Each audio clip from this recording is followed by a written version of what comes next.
time. I'm back! Katie's back! And today we are here at Dorney Park. We've heard a lot of mixed things about Dorney Park. For locals, I know it's a very important piece of their area, and some family traditions happen here every year. So, it can't be too bad. From the outside looking in, it might not be much, but I've also heard really good things about this park. Specifically, they've got a Hyper here, although it's an older Hyper. They've got a B&M suspended. They've got one of the few impulse coasters that Intamin ever built, the kind of U-bend rocking horse coasters that shoot backwards and forwards. Hopefully that's running today. I'd really like to see that. They've also got the last remaining, as far as I know, I don't know what the actual thing is called, but like the ride is called Demon Drop, and it's one of the last of its kind. Oh, yeah. Where it takes you up in an elevator and then drops you down into a cradle, which catches you and lies you on your back. And I am really and truly interested to try that. It might not be the most comfortable thing I've ever done, but it could be one of the most unique things I've ever done. So we got 7 coasters to get through here today for credits. We've never been here before. 2 of them are kiddie coasters, but they count. They count. If Coco Cruiser counts, then Woodstock Express definitely counts. So here we go, everyone. Join us on our Dorney Park adventure. Woo. Muy importante if you're coming to Dorney Park, Cedar Point, or any other Cedar Fair park that's open this year. As opposed to most parks where you just make a reservation, buy your ticket, and show up, Dorney and all the other Cedar Fair parks have this added step where on the day of, and only the day of because your responses are cleared every night, you have to complete a 3-question health survey. Takes about 10 seconds, not hard to do. That added step is something that you need the app to do. And the app is specific to whatever Cedar Fair park you're in. So if you're going to Cedar Point, you need the Cedar Point app. If you're going to Dorney Park, you need the Dorney Park app. Whatever app it is, make sure you download it, make sure you complete that survey before showing up. Because at the gate, I believe they will make sure that you have that completed before they let you in. Something to point out is it was actually our first Cedar Fair park. Oh, you damaged a vehicle. Totally ran into that. You damaged a vehicle on camera. Our first Cedar Fair park, so we were going to go to Cedar Point at some point this summer, but that kind of fell through due to everything going on. So this is our first Cedar Fair introduction. And it's nice to start things at what is perceived to be the low end, because now we know if we have a good experience here, we can only have better experiences at other Cedar Fair parks. It's a nice ground floor experience. Yeah, it's like starting at Six Flags America and then going working your way up. Which is technically what I did. Hi everybody. How many do you have in your group? 2. Right about through here. And actually when you get up to here, you can keep going right up to the thing. Okay.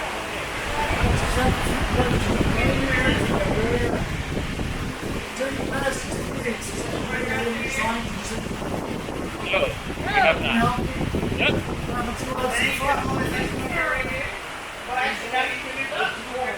We're gonna take your temperature. I like this. First impressions, having now been in the park for about 30 minutes. Number 1, staff, super duper friendly. Probably some of the friendliest staff we've ever encountered. Security, bag check, temperature check. Whole thing is fluid, moves quickly. Everyone's super, super positive and happy to see you. Feel great coming in.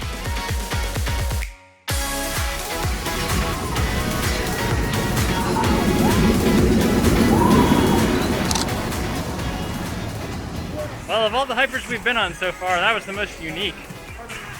It's like Trailblazer harnesses on a 200-foot drop. I thought it was gonna be so rough, but it was not. It wasn't smooth, but it was much smoother than expected. I was bracing myself for like a headache at the end, and the whole time I was like, it doesn't hurt. This doesn't hurt. So I guess that's good. Yeah, not bad. No! It's closed! Intamin! All your rides are broken, you know can fix! Enjoy your day. Please keep your face covering on throughout the park, rides, and attractions. Thank you, and enjoy the rest of your day.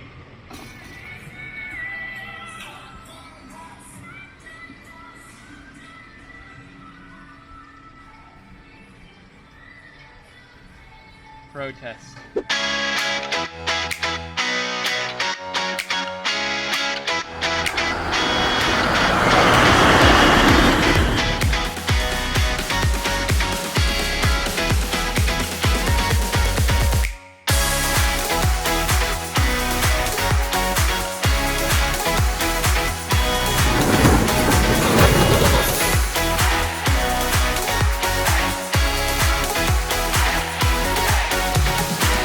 actually made a good point about the operations for Demon Drop and why it's probably not sustainable and why there aren't more of them worldwide. 'Cause that's the only one. That's it. There used to be a ton of them.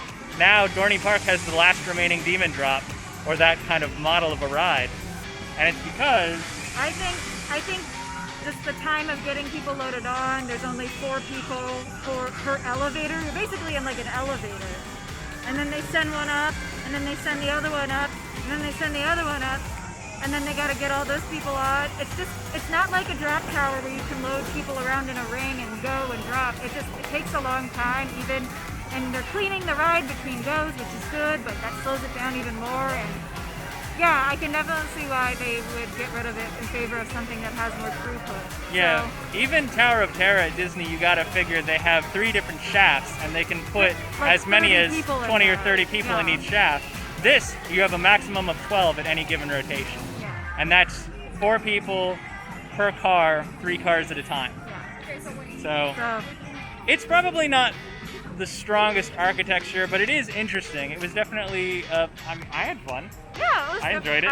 as I said when we got off, like it's of unique ride offerings at a small park. I think it's worth doing, provided you're not totally scared of drop towers. Yeah. One mark against Dorney Park. We were hungry, and there was nowhere to eat, because we usually try to do like off-peak times for eating, like 3 p.m., 2:30 p.m. versus like 11 a.m., 12 p.m. when most people have lunch. And the idea is that particularly now, you don't get as many lines, you don't get as many crowds, it's easier to distance yourself. However, at 2:30, 3:30 p.m., we were close to becoming different people, and there were lines out the door at every single place.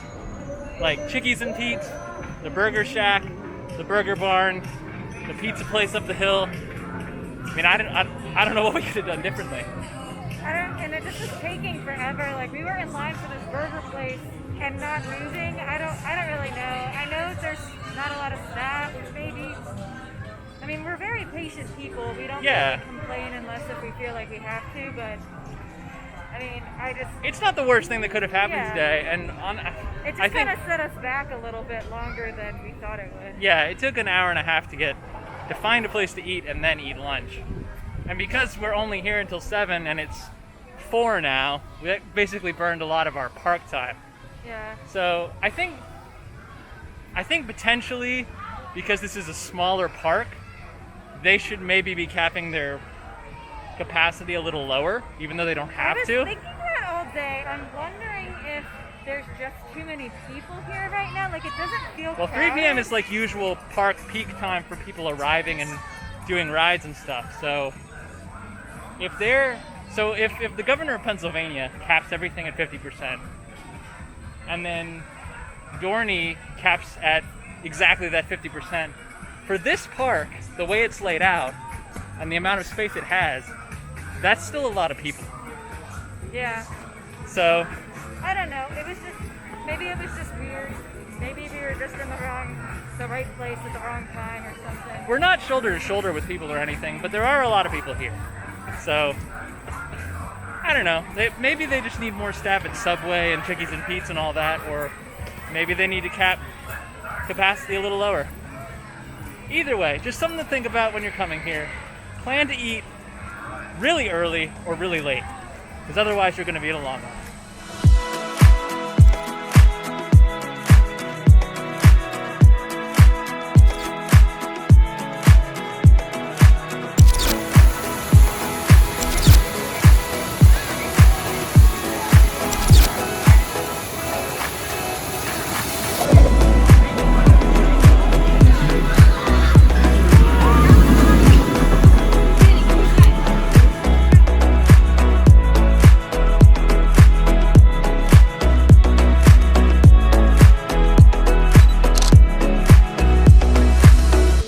Hydra.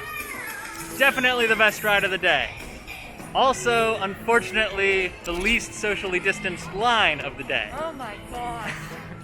It's not the park's fault. It's people, they just don't understand or appreciate the risks they take when they stand, well, the risks that they're imposing on other people when they stand too close. So not wear your mask. It was the only time this whole summer long, out of any park we've ever been to, it's the only time that either of us has actually had to say back up to someone. Yeah, I asked a kid to back up. And to the kid's credit, he did. He backed right on off. He didn't put up a fuss or anything. So thank you. I didn't say thanks because I didn't want to keep harping on him, but I did ask politely for him to back up. He did, so thank you. We're nearing the end of the day, and the park is pretty crowded. It's not 4th of July, no capacity restriction crowded, but this is what we're talking about when we say they probably need to cap capacity better.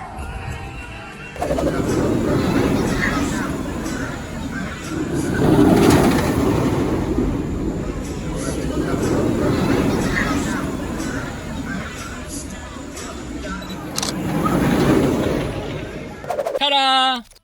It's us. We're back in the car now. We tried to do a little bit of a closing segment or an end cap in the park, but we couldn't find a quiet corner where there wasn't blaring copyrighted music over our every single word. So here we are back here. Overall, good day. Had a lot of fun. A lot of things were closed, which I think is understandable. A lot of parks are having that problem. So we will have to come back because we didn't get through everything we intended to. Some things we didn't get to because lines were a lot longer than expected elsewhere. And that is something to be mindful of if you're coming out this summer. The park, I think, needs to lower capacity a little bit, as I mentioned earlier. I think they're right up to that 50% capacity limit that the governor put into place. And I think for this specific park, that may be too many. There were lines out the door at every lunch stop when we tried to have lunch. The Hydra line was especially long. It was worth it, though. That Hydra ride was probably the best ride of the day. And B&M does good work, and I expect good work from them.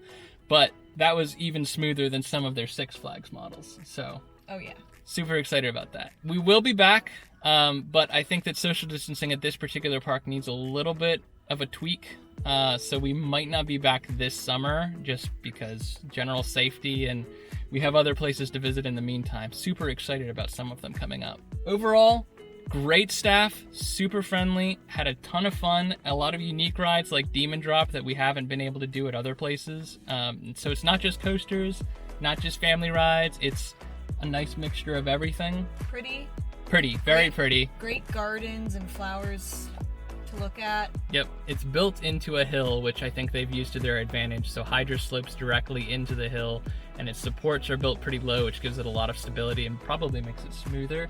Then the log flume is built straight into the hill, so barely any work needed to be done there to get a sufficient flume ride. It's a very nice park, and it's a little bit of a nice change of pace to get some IPs up in there too with Planet Snoopy and whatnot. Oh yeah.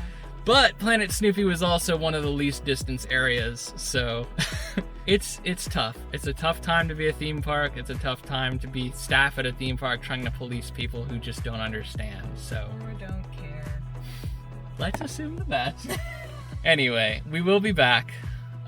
Maybe not this summer, but it is definitely, we missed 2 coaster credits, so we'll have to come back one way or another. And worth it for some re-rides there too. Steel Force, Hydra, I think we'd be willing to jump on a lot of those things. Talon too. We'd be willing to jump on a lot of these rides again. So anyway, that was our Dorney Park experience, guys. Stay safe out there. We're gonna head home and prepare for the next trip.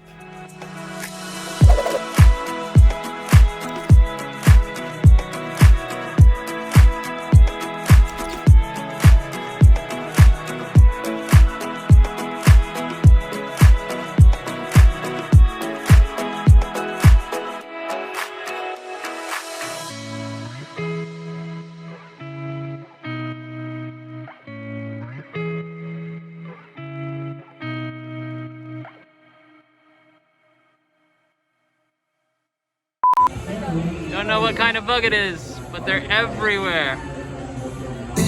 You're watching Fun TV at Dorney Park.